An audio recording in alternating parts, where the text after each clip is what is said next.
Hey everyone, and welcome to the 5 Bytes Podcast. I'm your host, Rory Monaghan, and the podcast, as always, is brought to you by my sponsors. That includes Numescent, the inventors of the first and only cloud-native container management platform for Windows desktops, and also brought to you by Master Packager, an application packaging software that helps you build packages that end users love, enterprises want, and the Windows OS needs. If you enjoy the show each week, you have these awesome sponsors to thank. And now for some news. Well, it's that time of the month again, Patch Tuesday. And this Patch Tuesday saw 81 vulnerabilities being addressed in Microsoft's Windows updates. And that includes 2 publicly disclosed zero-day vulnerabilities. A total roundup of the vulnerabilities patched this month includes 41 elevation of privilege vulnerabilities, 2 security feature bypass vulnerabilities, 22 remote code execution vulnerabilities, 16 information disclosure vulnerabilities, 3 denial of service vulnerabilities, and 1 spoofing vulnerability.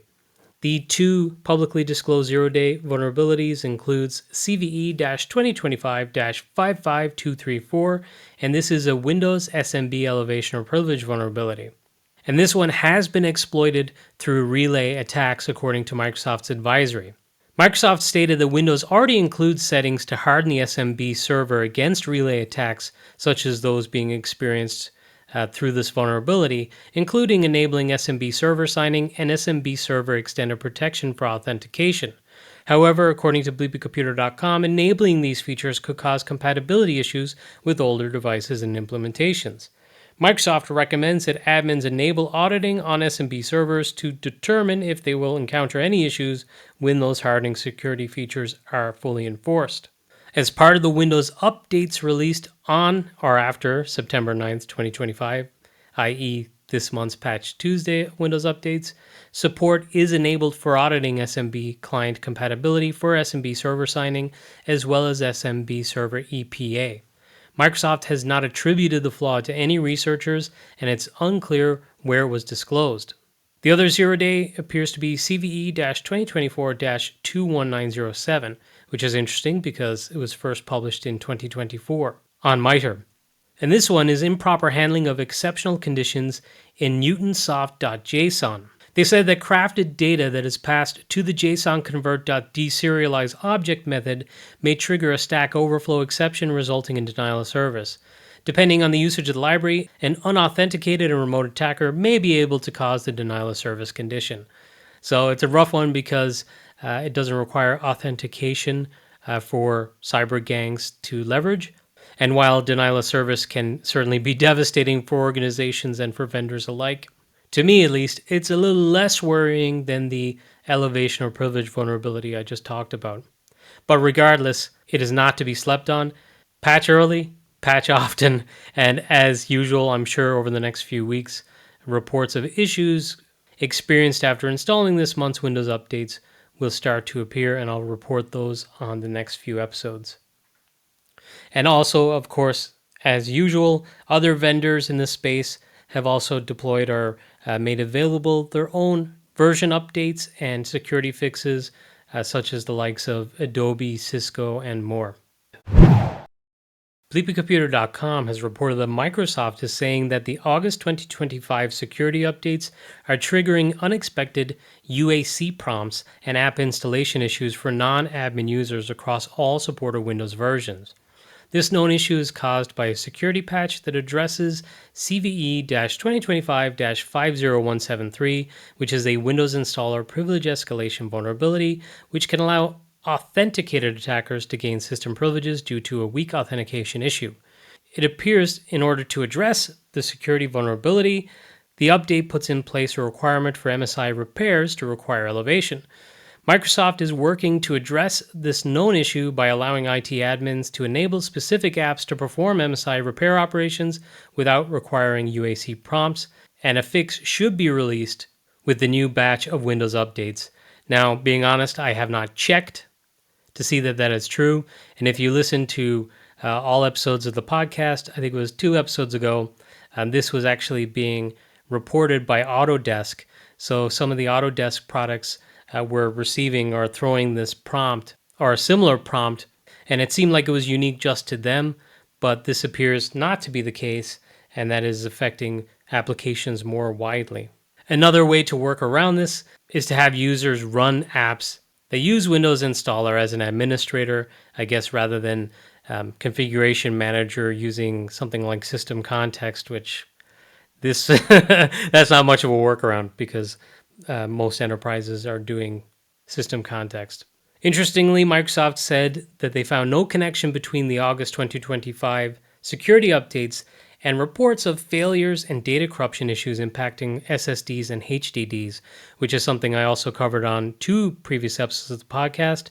And that's interesting because I believe the last time I covered this, Microsoft was urging customers who have noticed this or have been impacted by the issue to please reach out to them, because even though it's being reported on social media, on Reddit, and also by tech outlets, they had not actually been contacted by a customer affected by the issue. So it's kind of weird, right? Because if you go to, say, Reddit, you'll see multiple people had reported the problem on Reddit, but it seemed like no one had actually reported it directly to Microsoft. Very strange. But I digress. If you are experiencing the issue, certainly reach out to Microsoft. If you're not, it seems like this one must have impacted very few people, so hopefully it's not an issue for most. Apple announced 4 new iPhone models this week, including the newest model called the iPhone 17 Air. The Air, which is just the width of 5.6 millimeters, so like if you see it in videos or pictures, it looks really, really thin, which is impressive, but also the skeptic in me says, ooh, how well is this going to work? What's the camera going to be like? And then you see the camera kind of jutting out from the back again, like in some previous models, which was a bit of a pain in the butt. But still, it's impressive that it is that thin, I guess. The Air is also said to be made of spacecraft titanium, which also sounds like a bunch of BS, but whatever. And it has a 6.5-inch display and comes in a palette of colors that evoke lightness, which sounds like a bunch of marketing crap, but that's Apple for you. They're marketing first. They say that due to the design, despite the phone's thinness, it will be durable and crack resistant. They added that the phone also comes with the same fast charging battery, Wi-Fi, and features as its thicker predecessors and other phones in the new iPhone 17 range. I've also seen reports that they're claiming that it will have a full day of battery too, which I guess that'll also depend on how you use your phone. The entry-level iPhone, which is just the iPhone 17, is still going to retail at $799 US, and it has got an improved display with a higher refresh rate and camera. The phone's screen is also reportedly slightly larger, while the phone itself has stayed the same size. Apple's iPhone Pro got a $100 price increase, and the iPhone 17 Pro now starts at $1,099. However, Apple is saying that they're standardizing now on 256 gigs of storage, which could account for perhaps the price increase or difference. Apple's iPhone 17 Pro Max has not gotten a major update to its pricing and remains at the same pricing, which is $1,199 and up, although Apple did add a new highest-end model that has 2 terabytes of storage. Apple released 3 new Apple Watch models along with the announcements of the iPhones too, called Series 11, and this includes updates for its low-end SE and high-end Ultra models, and the prices for the watches have not changed. In the watches, Apple added a new health feature to the devices that will use machine learning to determine if the user is at risk for high blood pressure. I saw also they've added real-time live translation in their AirPods Pro 3, which looked really cool.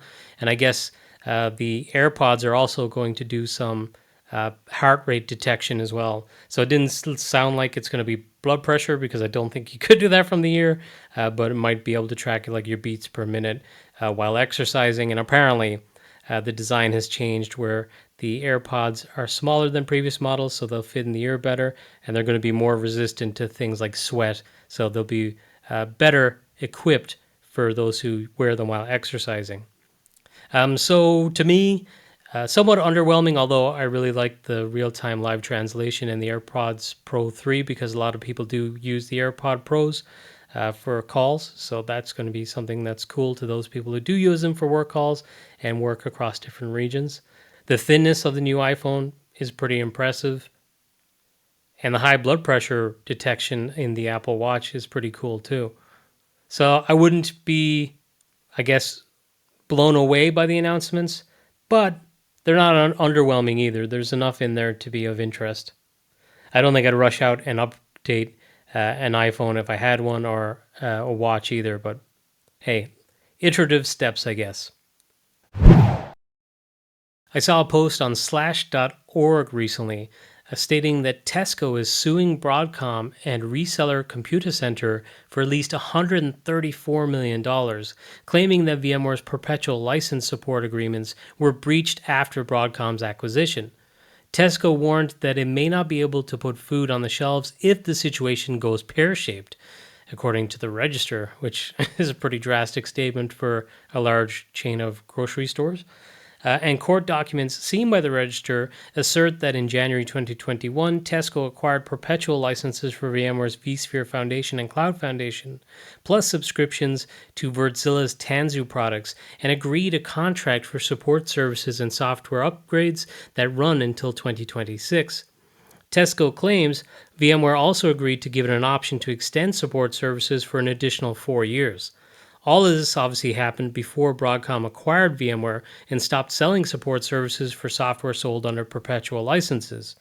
Broadcom does sell support to those who sign for its new software subscriptions, but obviously this would be maybe a change or an uplift that Tesco did not agree to or foresee when they signed that initial agreement. Tesco reportedly says Broadcom subscriptions mean it must pay excessive and inflated prices for virtualization software for which Tesco has already paid, and is unable any longer to purchase standalone virtualization support services for its perpetually licensed software without also having to purchase duplicative subscription-based licenses for those same software products which it already owns, which this is a complaint that others have also had too. The filing names Computacenter as a co-defendant, as it was the reseller that Tesco relied on for software licenses, and the retailer feels it's breached contracts to supply software at fixed price. So this one's going to be pretty interesting because I could see how Broadcom would be implicated in this.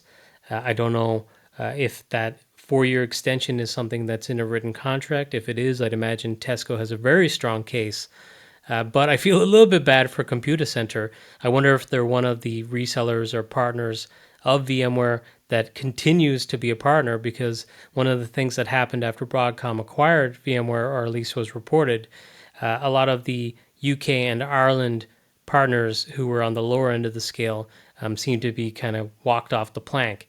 So it'd be weird if they're no longer really a robust partner anymore. And they're also in court because of a decision taken by Broadcom that they had no control over. So, I mean, it's going to be an interesting one. I wonder if there's going to be a settlement. If cooler heads prevail, I'd imagine what's going to happen is Broadcom will actually just support Tesco for a further 4 years and then try to put the squeeze on them in 4 years' time. But obviously, if they know that's coming and they have 4 years, they're probably going to look for an alternative and implement it in that 4-year period. So I guess we'll wait and see. Interestingly, I saw an article on Mashable.com reporting that Microsoft is providing another path for customers to get free extended security updates on Windows 10. And that is they can cash in 1,000 Microsoft reward points. And this seems to be the easiest option so far to get those ESU. So if you've used Bing or you use MSN or you have a Microsoft account, odds are you've been accumulating some of these reward points already. So if you do have some machines that are still hanging around that will not go to Windows 11, there is this option of keeping Windows 10 on those devices and continuing to receive updates, I guess. Probably not much of an option for enterprises, and this is an enterprise IT podcast. But hey, in IT, it's good to know these things on the consumer side too. Google is reportedly being ordered to give its current and would-be rivals access to some of its search engine's secret sauce, the data that's stockpiled from trillions of queries that help to continually improve the quality of its search results over the years. So this is a new move in that ongoing case in America, which would have seen, at least it was indicated, would have seen Google's business essentially getting broken up. Like there was implications for the Google Chrome browser, and then there was this whole courting phase of different companies, such as Perplexity, for example, in interest in trying to acquire or get the browser for themselves. There was talks about changes for Android and more of the Google products due to the US government case against the company. But it seems like, at least for now, some of those more drastic measures are not coming to fruition, but they're maybe going to try and level the playing surface by giving the data that Google has stockpiled over the years to other vendors as well. So I'll talk a little bit more about this maybe in the next story because it's also somewhat relevant. RTE reported this week that US President Donald Trump criticized the European Union's decision to fine Google $2.95 billion over antitrust concerns and threatened a wider trade probe against the EU in response to the move. So, as I said in the end of the last story, it's somewhat kind of tied together. So for those who have listened to the podcast just over the last couple of years at least, I'd noticed this trend in covering these news stories week to week, which was over recent years, it seemed like European regulators and US regulators were, for the first time, at least in my adult lifehood, working somewhat in tandem in tackling these large corporations. But as speculated by me on the podcast, when the US administration changed, it was like, oh, well, what's going to happen here? And it seems like they're no longer working in tandem. And in fact, while there were these big swings to try and rein in Google in the US, that is now becoming watered down.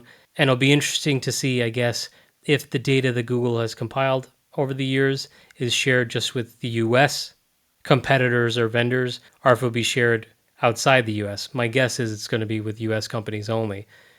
So they're going to maintain an advantage for US companies and protect US interests. But then further to this, it seems like the US is kind of going outside of its own space and trying to kind of bully or influence regulation within other regions too, like the EU. And all of this does have implications for us in enterprise IT. As recently covered on this podcast, there's these swings away from using Azure services, for example, because there's no guarantee that data is not going outside of the region and back through the US data centers. So unfortunately, I think all of these moves are going to result in further complications for those organizations and enterprises with a global presence. Recently, Microsoft warned that customers in the Middle East, dependent on their Azure services in the region, may experience greater latency than usual as an undersea cable in the Red Sea that was used for traffic was mysteriously cut. Microsoft has not indicated how that happened at this time, but has said that they have rerouted traffic, but as you may expect, the routing is likely to be suboptimal compared to the original routing before the cable was cut.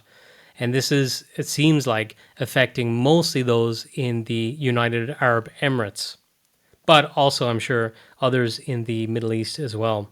It's been a crazy week in geopolitics, and it's just another example of how this affects the tech space and enterprise IT as well. Reuters reported that Microsoft is going to require employees to work from the office at least 3 days a week starting next year. And it looks like it's going to start, at least initially, in their headquarters in Redmond, so anyone within 50 miles of the head office would be expected to come into the office next year for 3 days a week. It will be rolled out in phases, however, so it's going to start at the headquarters in Redmond, followed by other US locations and international employees, which is kind of interesting because Microsoft is a tech company that also creates and sells and supports remote work capabilities and remote access solutions such as Azure Virtual Desktop and Windows 365 Cloud PCs. And this seems like kind of a step back on such technologies. Although I guess you could argue, particularly with Windows 365 Cloud PCs, they may be making a push to say, hey, use this in the office and also use it when you're working from home. So it's that consistent experience. Still a little bit of a shame. It seemed like some ground is being lost for employees just globally.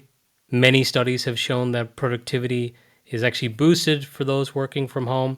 Now I can understand from a culture perspective and also for training new employees that when everyone's working remotely, it could be quite difficult.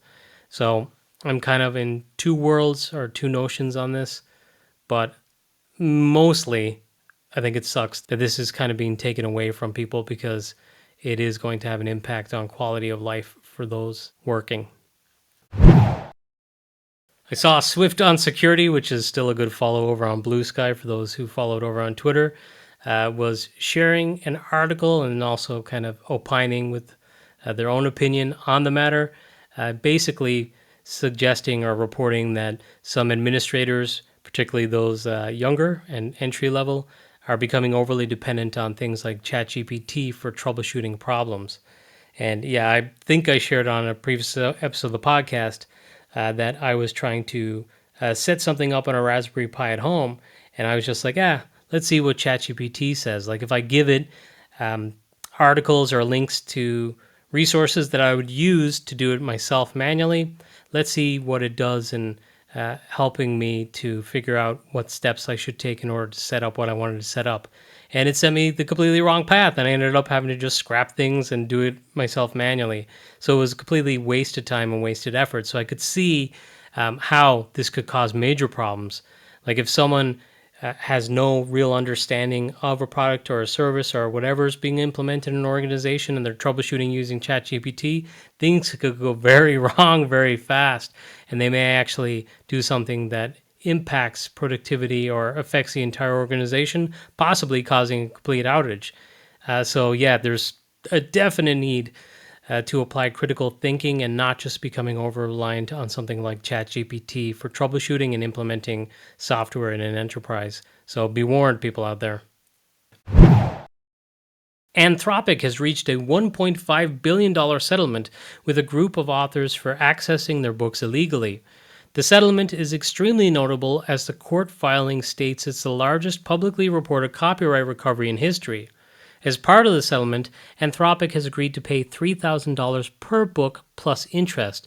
It has also agreed to destroy the datasets that contained the allegedly pirated material. It's interesting because a judge previously ruled in June that Anthropic's use of books for training its AI models was fair use, so they offered a settlement kind of off their own back despite a previous ruling.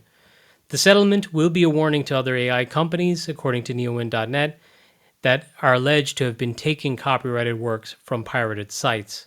I don't know about that because this is a settlement that they came up with by the sounds of things, not court imposed. So we'll have to see if other ones have a more neck, as my Dublin friends would say. Enterprise Solutions shared a blog post on Citrix Virtual Apps and Desktops LTSR version 2507, and they shared that there's fairly significant performance gains compared to previous LTSR versions, and it makes it worth considering alone. But also, various security enhancements and features have been added, which should incentivize customers who use LTSR to consider version 2507 as their LTSR going forward. Now, it's been a few years because I've been at New Messon for a few years, which the time has flown.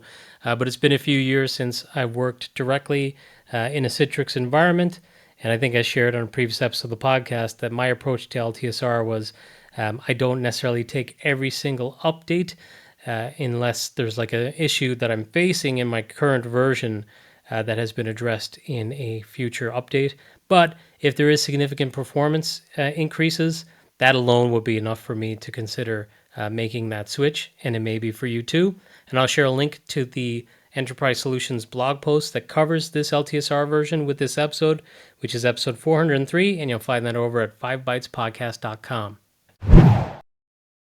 Microsoft CEO Satya Nadella recently shared 5 prompts that he used to show the power in Copilot, now backed by GPT-5. And I'll share a link to that, and if you're using the YouTube version, you might see some of that in the video.